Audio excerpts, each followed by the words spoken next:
Recorded Books and RB Digital present The Last Day of Summer by Lamar Giles, narrated by Ruffin Prentice III. Chapter 1. BTS FOASTG. First of all, Grandma's teacup pig calendar lied. It said the last day of summer was September 21st. Everyone already knew September was a bad month with no good holiday in sight after Labor Day. 4th of July was at least 2 months gone. Halloween was more than a month away. But the real last day of summer was the last Monday in August.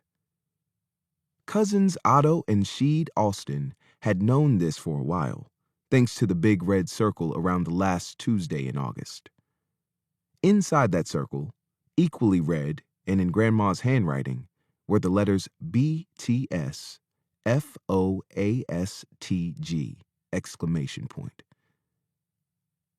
When they asked about it, Grandma said, "It's an acronym. It means back to school for Otto and Sheed, thank goodness."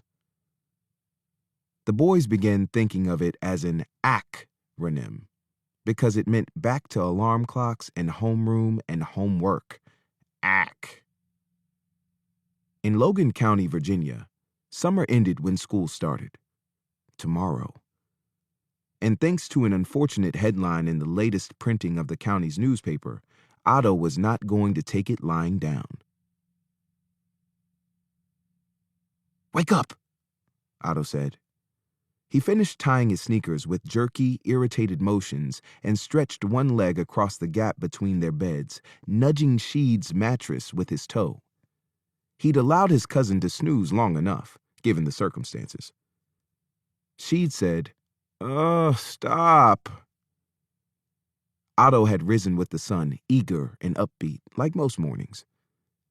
As was his habit, he padded downstairs in socked feet, eased Grandma's front door open, and plucked the latest issue of the Logan County Gazette off the porch. There was usually some mention of him and his cousin in the folds of the daily paper, some new clipping to collect. The county folk loved reading about their local legends. But what he saw on that morning's front page would never benefit from his admirable scrapbooking skills. He'd stomped back upstairs, got dressed in tan cargo shorts and his favorite t-shirt. It was green with big white block letters that read, "Stand back, I'm going to deduce." There was work to do. "Come on, Sheed, it's the last day." The angry air from Sheed's nostrils puffed the sheet over his face into a tent. "I know, that's why I want to sleep." "You only want to sleep because you haven't read this morning's newspaper." "I don't read any morning's newspaper. What are you even talking about right now?" Sheed burrowed deeper under his covers, like a mole in dirt. All around on haphazardly aligned shelves the boys had fastened to the walls themselves, amidst the model cars and their made-up superhero drawings, were souvenirs from all the adventures they'd experienced throughout the season. A mason jar holding a shiny pigeon-sized husk from a laughing locust. A lock of banshee hair that sang them to sleep whenever the moon was full. And many more things unique to, or drawn to, the strange county in which they lived. Of all the trophies, it was the 2 keys to the city awarded to them by the mayor of Fry that filled Otto with the most pride.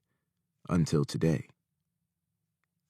He smacked Sheed's shoulder with the rolled-up newspaper, then peeled back his blanket.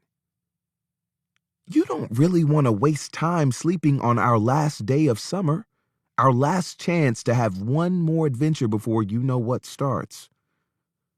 Otto refused to say the S word. "Do you?" "Yes." Sheed covered his head with a pillow.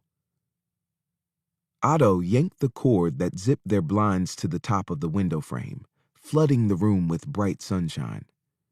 Sheed threw his pillow. Otto dodged it easily.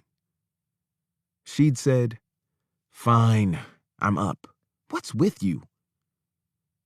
Now that he had Sheed's attention, Otto unfolded. To keep listening to this audiobook, I've left you a link in the description so you can do it at no cost thanks to Audible's 30-day free trial.